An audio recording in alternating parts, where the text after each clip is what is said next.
जय हिंद।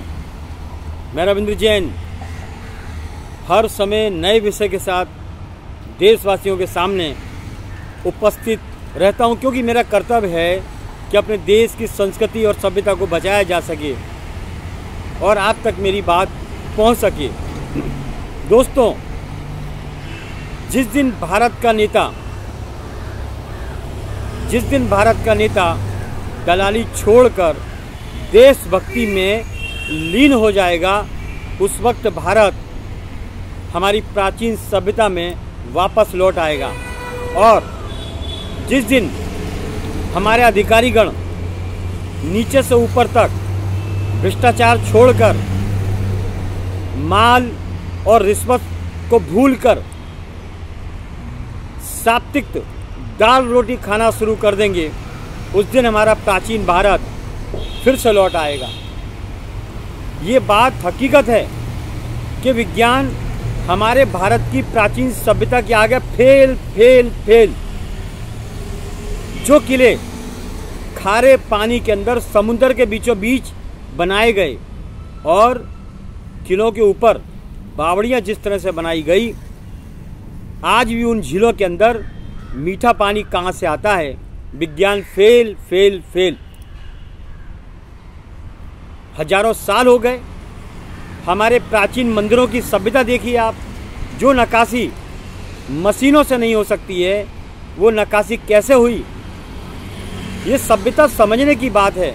लेकिन हमारी विज्ञान, आज की विज्ञान, कुछ देशों ने मिलकर, पश्चिमी देशों ने मिलकर षड्यंत्र रचा और अपनी विज्ञान की दुकानदारी शुरू कर दी।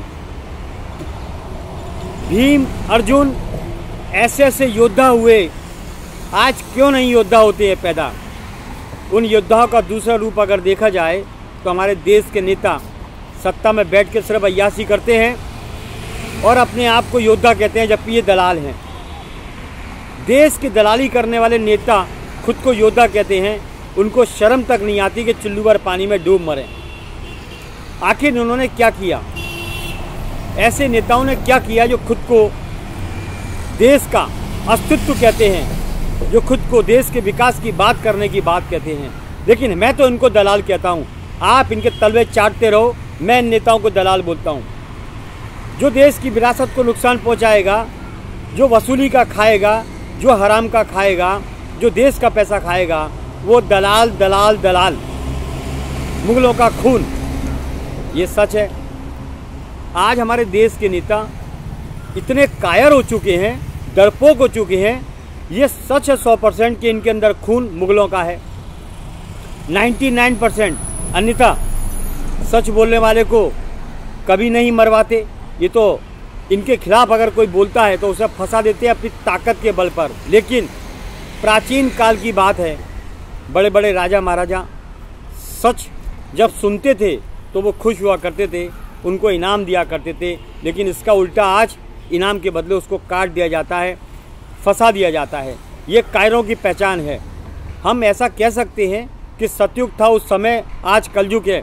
फिर भी हमारी सोच को मोच आ चुकी है।